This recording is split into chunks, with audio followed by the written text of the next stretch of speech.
مصیبت آ جائے، پریشانی آ جائے، دکھ آ جائے، تکلیف آ جائے، اللہ کی طرف رجوع کرنا ہے۔ اللہ تمہاری تکلیفیں خود بخود دور کر دے گا۔ سبحانک انی کنت من الظالمین، اے اللہ تو پاک ہے، میں گناہگار ہوں، مجھے اس تکلیف سے نجات۔ آج دکھ پہنچا ہے، آج دل کو درد ہے، دل تنگ ہو گیا ہے، پریشانی بڑھ گئی ہے، اے بلال آؤ نماز پڑھیں۔ نمازوں سے اللہ تعالیٰ مشکلات بندے کی حل فرماتا ہے۔ میرا بیٹا آفیسر بنے، محنت ہوتی ہے کہ نہیں ہوتی؟ مقصد ہے ایک ذہن میں۔ میرا بیٹا پائلٹ بنے، ذہن میں ایک مقصد ہے، اس کے لیے آپ محنت کرتے ہیں، بیٹے سے محنت کرواتے ہیں۔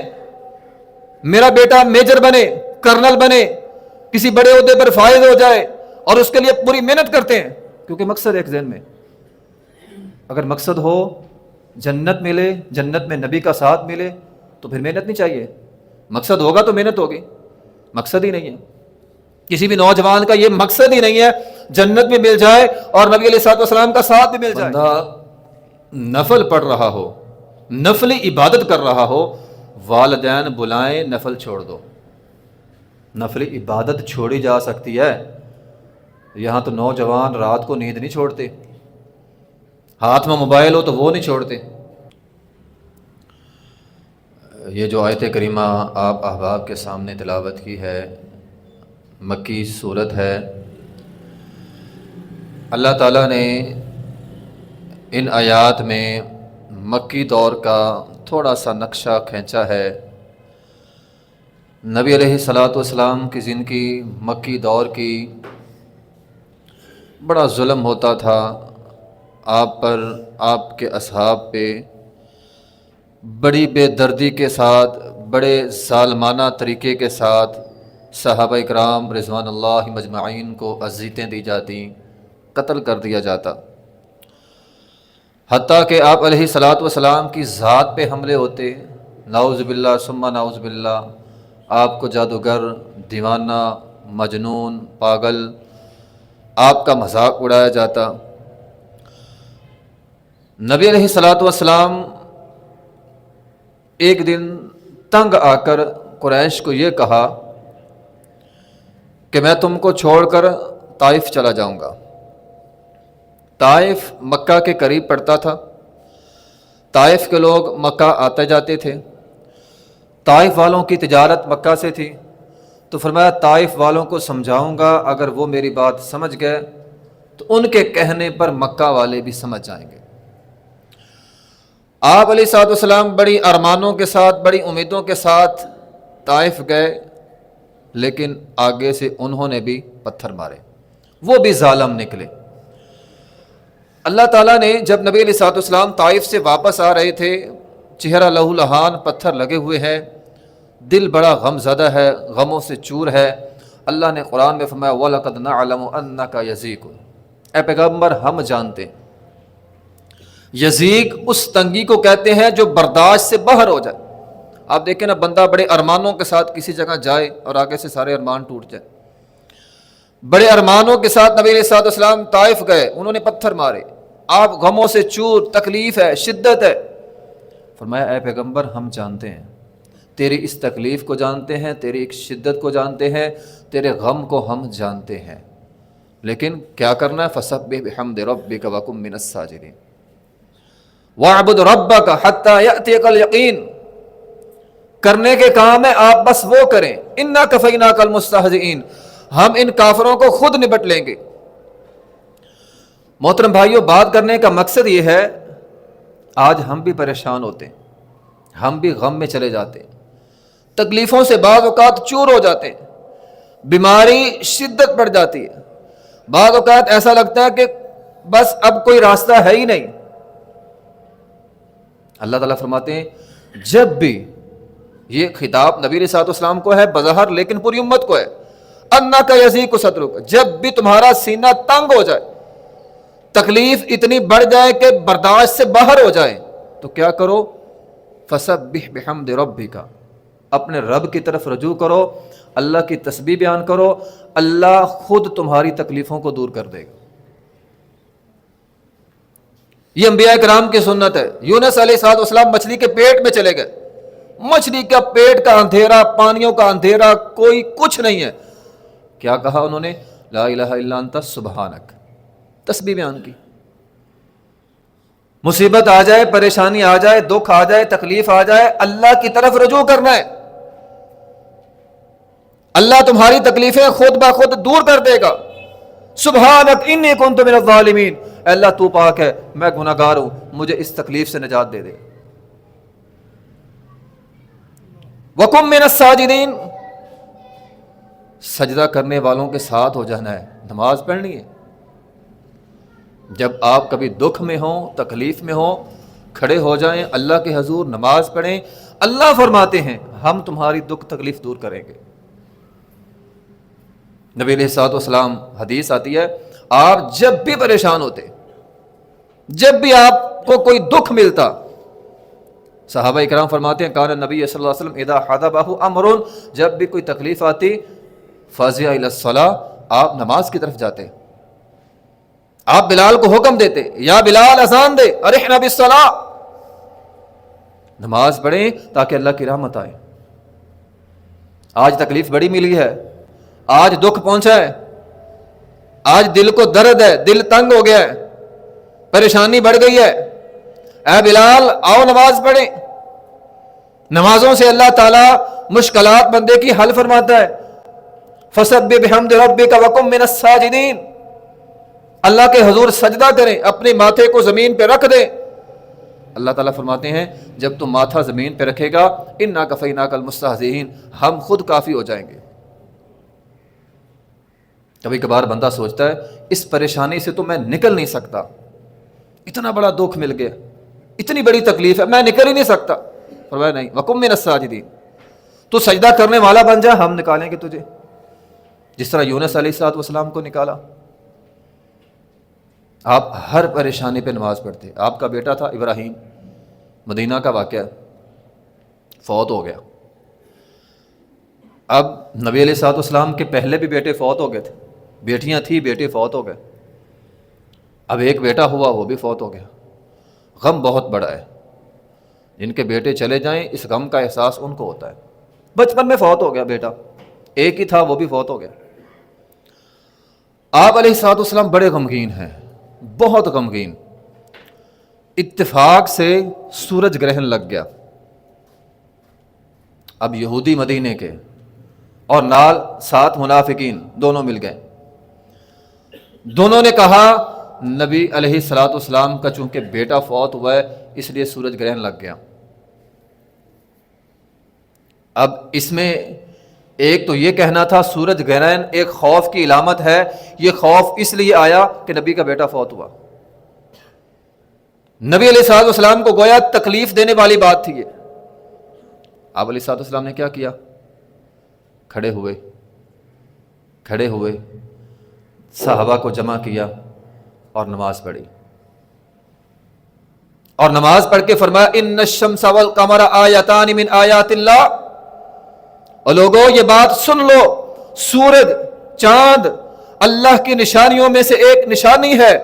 اگر سورج گرہن لگ جائے، چاند گرہن لگ جائے، اس کا کسی بھی انسان کے معاملے سے کوئی تعلق نہیں ہے. یہ توہم پرستی ہوتی ہے، ہمارے ہاں بھی مشہور ہے نا، اللہ نہ کرے سورج گرہن لگ جائے، حاملہ عورتیں جو ہیں وہ ساری رات لیٹنا نہیں، سورج گرہن لگا ہوا ہے، بچہ پتہ نہیں کوجا پیدا ہوگا، پتہ نہیں اس کو کیا ہو جائے گا. یہ اس طرح کے توہمات ہماری قوم میں بھی پائی جاتی ہیں. محمد رسول اللہ صلی اللہ علیہ وسلم فرماتے ہیں سورج گرہن، چاند گرہن، اس کا انسانی زندگی کے ساتھ کوئی تعلق نہیں ہے. کوئی مر رہا ہے، کوئی جی رہا ہے، کوئی آ رہا ہے، کوئی جا رہا ہے، کوئی تعلق نہیں ہے. یہ اللہ تعالیٰ کی نشانیاں ہیں. جب بھی سورج گرہن لگ جائے فوراً نماز پڑھو. اور اس نماز کو آپ نے صلاۃ کسوف نماز کا نام دیا، سورج گرہن کی نماز.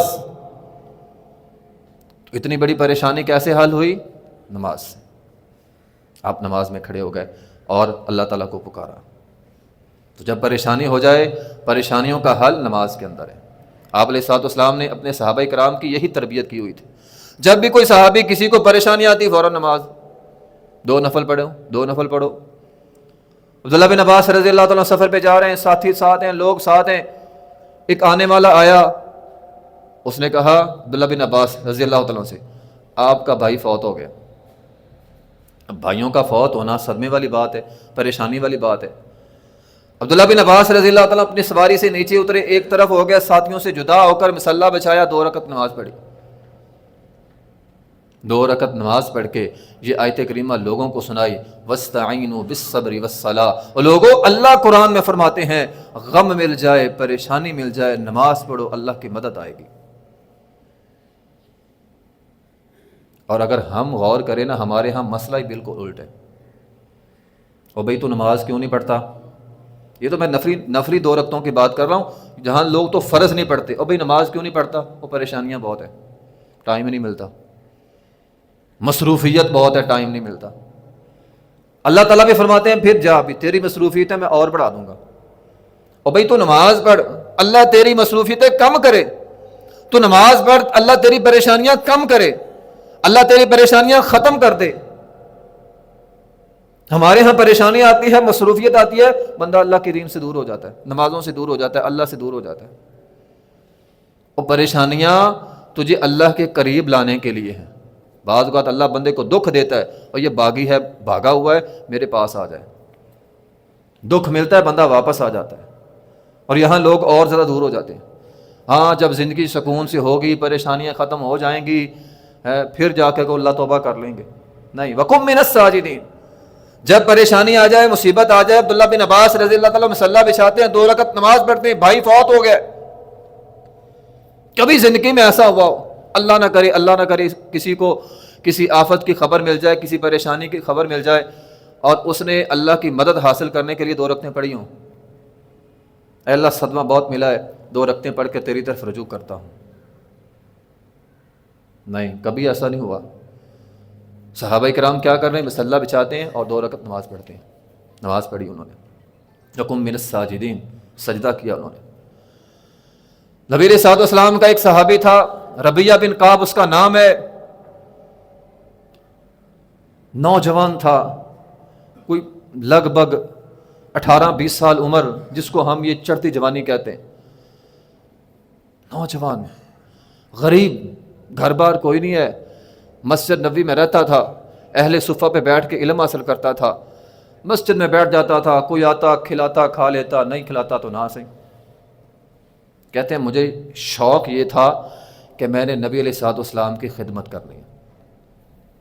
20 سالہ نوجوان، اور شوق کیا ہے؟ خادم رسول صلی اللہ علیہ وسلم بننا ہے۔ آج کے 20 سالہ نوجوان کا کیا شوق ہے؟ مجھے آئی فون لے دو، اس کا شوق ہی ہے۔ 20 سالہ نوجوان سوچ کیا ہے؟ آپ ذرا غور سے حدیث سنیں، اس کی سوچ کیا ہے کہ میں نے نبی علیہ الصلوۃ والسلام کی خدمت کرنی ہے، یہاں پہ رہنا ہے۔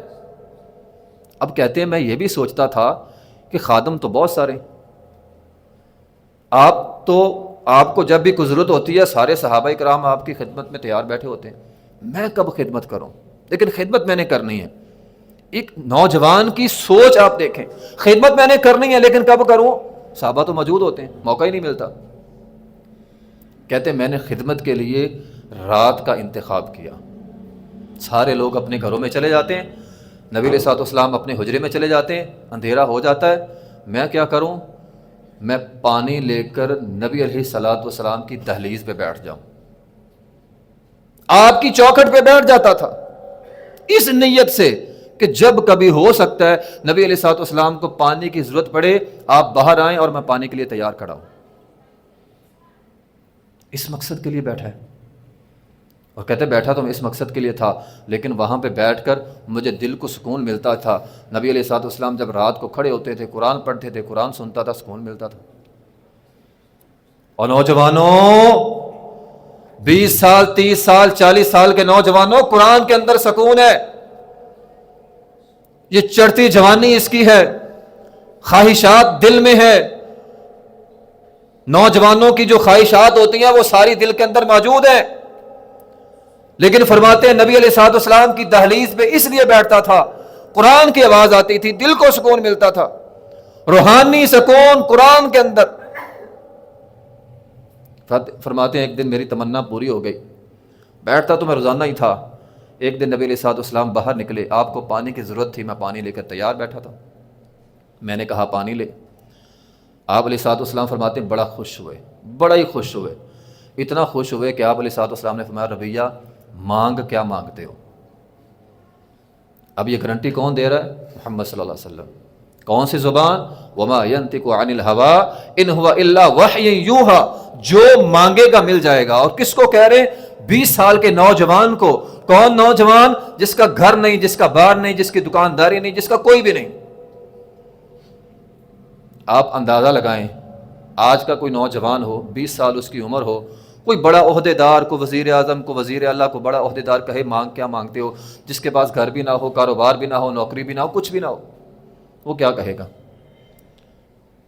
گھر چاہیے، کاروبار چاہیے، امیر ہو جاؤں، کسی اچھے گھرانے میں میری شادی ہو جائے۔ آج کل پھر اب جدید چیزیں ہیں، موبائل ہے، فلاں چیز ہے، فلاں چیز ہے، یہ چیزیں مل جائیں۔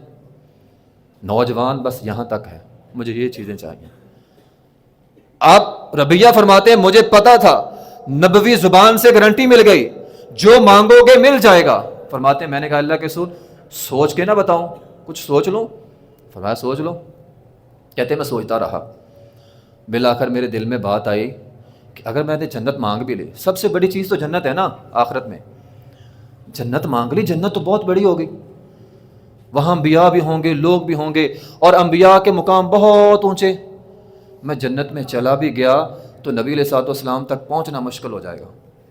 بالآخر سوچ کے میں نے یہ کہا اے اللہ کے رسول مجھے جنت میں آپ کا ساتھ چاہیے، جنت تو چاہیے، جنت میں آپ کا ساتھ چاہیے۔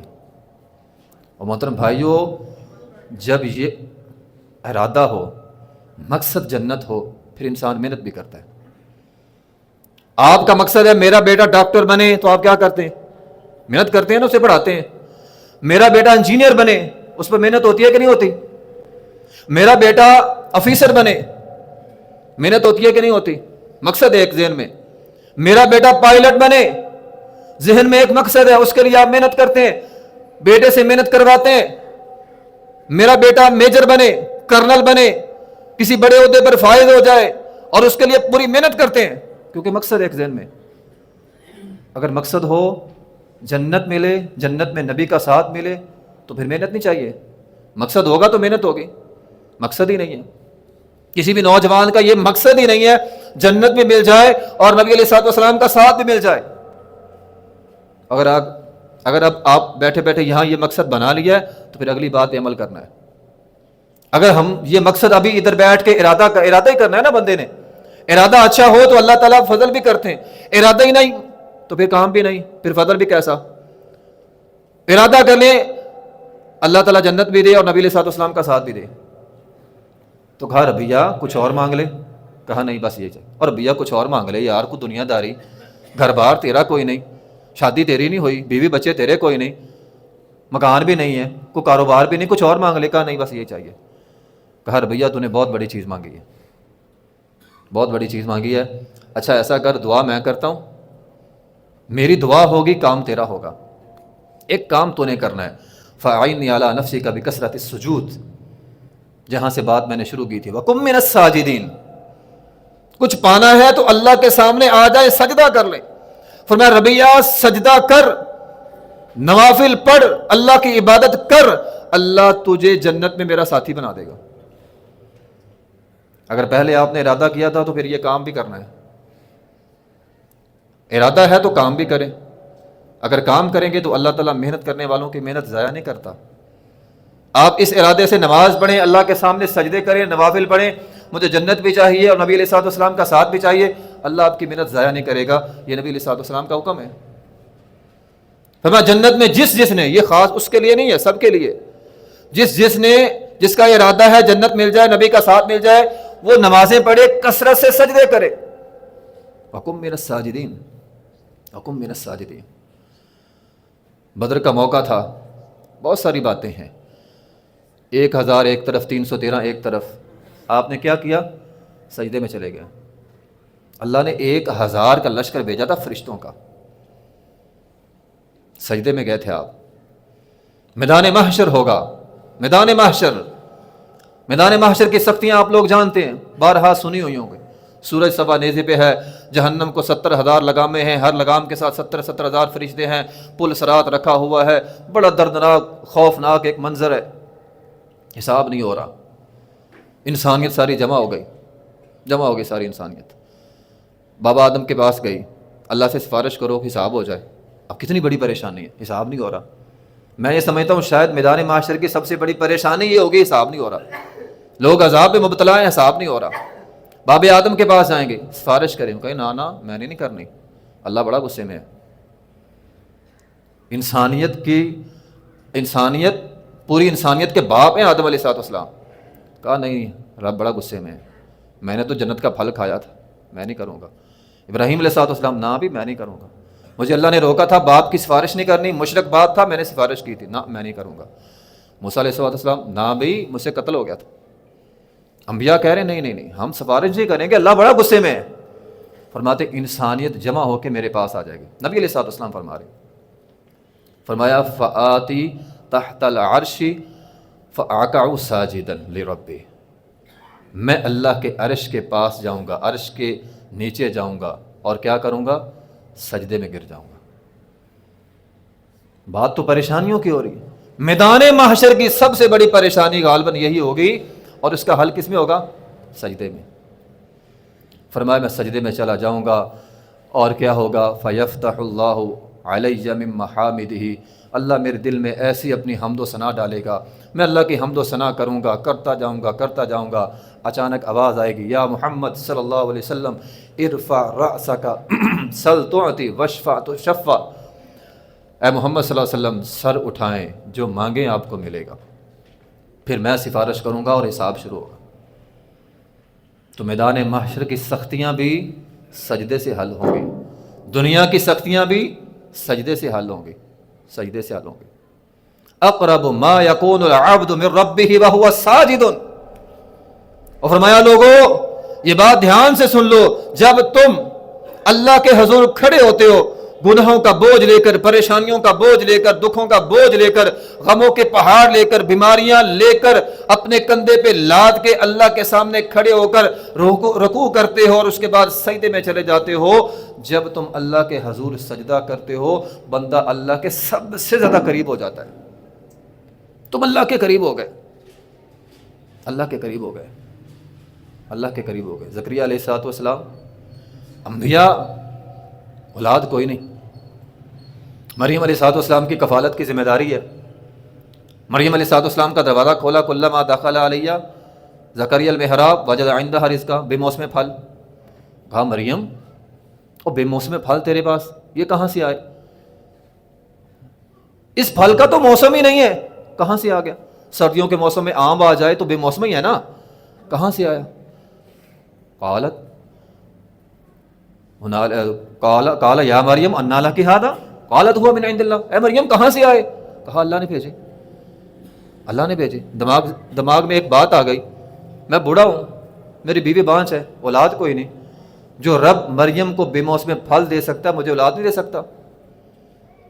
فوراً اپنے محراب میں گئے، نماز میں کھڑے ہو گئے، نماز میں کھڑے ہو گئے۔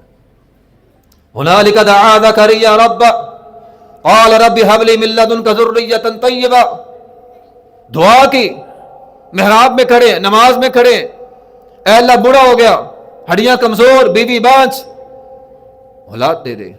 نماز میں کھڑے ہو گئے، فنادته الملائکۃ وهو قائم یصلی فی المحراب، یصلی فی المحراب، نماز پڑھ رہے تھے، محراب میں کھڑے ہو کر، وہیں پر اللہ تعالیٰ نے فرشتے کو بھیجا، کہا اے فرشتے جاؤ حالت نماز میں خوشخبری سناؤ، ان اللہ یبشرک بیحییٰ، اللہ آپ کو یحییٰ عطا کرے گا۔ اولادیں نہیں ہو رہی، نماز میں کھڑے ہو جائیں، نماز میں کھڑے ہو جائیں۔ پریشانیاں ختم نہیں ہو رہی، نماز میں کھڑے ہو جائیں۔ انبیاء نماز میں کھڑے ہو کر اللہ کو پکارتے، نماز میں کھڑے ہو کر اللہ کو پکارتے۔ نبی علیہ السلام نے، صحیح بخاری کی حدیث ہے، ایک واقعہ سنایا، فرمایا بنی اسرائیل کا ایک واقعہ ہے۔